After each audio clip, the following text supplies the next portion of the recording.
Doctor Harisingh गौर केंद्रीय विश्वविद्यालय में शुक्रवार दोपहर 1 बजे भारतीय राष्ट्रीय छात्र संगठन इकाई सागर ने विभिन्न छात्र हितों को लेकर जोरदार प्रदर्शन किया।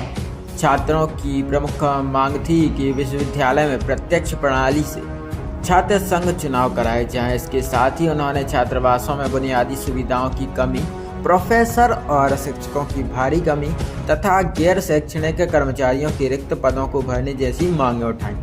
प्रदर्शन के दौरान एनएसयूआई कार्यकर्ताओं ने कुलपति का पुतला जलाने का प्रयास किया, लेकिन मौके पर मौजूद पुलिस बल ने वाटर कैनन से बौछार कर छात्रों को तितर-बितर कर दिया और पुतला अपने कब्जे में ले लिया। एनएसयूआई के जिला अध्यक्ष अंशुल शर्मा ने बताया कि छात्रों की आवाज़ लगातार अनसुनी की जा रही है। प्रमुख मांग छात्र संघ चुनाव के लिए डायरेक्ट प्रणाली से छात्रों चुनाव थी। उसके बाद हमारी जो लगातार हम पिछले 15-20 दिन पहले भी हमने घेराव किया था, उसके पहले भूख हड़ताल और पुतला दहन ऐसे तमाम आंदोलन से विश्वविद्यालय को चेताया। उसमें हमारी लगातार मांगे रही हैं कि जो विश्वविद्यालय की ज़मीन है ये सरकार की ज़मीन नहीं थी। हमारे पूर्वज डॉक्टर सर हरिसिंह गौर ने इस विश्वविद्यालय को बनाने के लिए अपनी जीवन भर की पूंजी को दान किया था। उनका सपना था कि विश्वविद्यालय में बुंदेलखंड मध्य प्रदेश के गरीब छात्र पढ़ें। इस विश्वविद्यालय के हॉस्टल में वो नहीं रहे जिनके पास पैसा है, जो यहाँ नेतागिरी करें, वो रहे जो बुंदेलखंड के हैं और गरीब हैं। और मैं तो कह रहा हूँ कि वो मेरिट में जिनके अच्छे नंबर है। मैं नहीं कहता हूँ कि बुंदेलखंड के उन लोगों को रखो जो सांप्रदायिकता और इन चीज़ों को बढ़ावा देते हैं। ऐसे बच्चों को दो जो पढ़ने लिखने वाले हैं। तो हमारी एक मांग थी कि लोकल रिजर्वेशन एडमिशन में और हॉस्टल प्रोसेस में हो। दूसरी हमारी मांग थी, आप सब लोगों के माध्यम से मैं पूरे सागर जिले और संभाग को और यहाँ के जनप्रतिनिधियों को अवगत कराना चाहता हूँ कि आप लोग लाखों करोड़ों के बिल आते हैं आपके खानों के, आपके बड़े बड़े सैप लगे हुए हैं। आज हम इस विश्वविद्यालय में इस सेंट्रल यूनिवर्सिटी में भूखे मरने की कगार पे हैं। हमारे 7 बॉयज़ हॉस्टल में किसी में एक में मैस नहीं है। ये लगातार 6-7 साल की कहानी है। इक्का दुक्का किसी को ऐसा वैसा टेंडर दे के 1-8 महीने मनमर्जी से पैसा वसूलते हैं।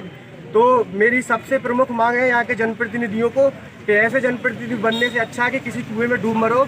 कि आप जिस विश्वविद्यालय का गौरवगान देश की संसद में और दूसरी जगह करते हो, उसकी ये बात रखो कि आपके विश्वविद्यालय के बच्चे यहाँ भूखे मर रहे हैं। तो आपके माध्यम से मैं कहना चाहूँगा कि यहाँ के जनप्रतिनिधियों तक एक बात पहुँचे। और दूसरी हमारी मांग है कि आज यहाँ इतने जो छात्र आए हैं, संगठन के साथी हैं, सभी साथी यहाँ विश्वविद्यालय प्रशासन आके परेशान होते हैं खिड़कियों पर, इधर कल आ जाना, परसों आ जाना। उनका कहना होता है हमारे पास स्टाफ नहीं है।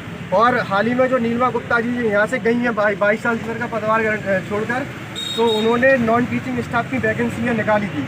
उसके बाद वैकेंसी निकली, फॉर्म भरे और उस फॉर्म में अच्छा खासा इनने रेवेन्यू कलेक्शन किया है।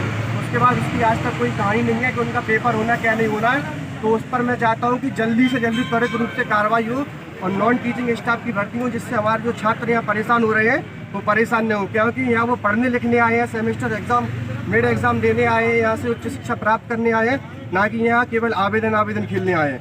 और दूसरी बात है कि आज ऐसा कोई डिपार्टमेंट नहीं होगा जिसमें प्रोफेसरों की कमी ना हो, और कमी नहीं भरपूर कमी ना हो। एक आधी क्लास होगी जिसमें यहाँ आप किसी से पूछ सकते हैं, एक आध क्लास में कोई असिस्टेंट या एसोसिएट या प्रोफेसर तो पढ़ा ही नहीं रहे, या असिस्टेंट पढ़ा रहे हैं, असिस्टेंट एक आध क्लास असिस्टेंट की लेते हैं, एक आध एसोसिएट, बाकी 6 पीरियड 7 पीरियड रिसर्च स्कॉलर लेते हैं। और उनको तो 50,000 फेलोशिप आ रही है, 60,000 फेलोशिप आ रही है, उनको कोई मतलब नहीं रहता।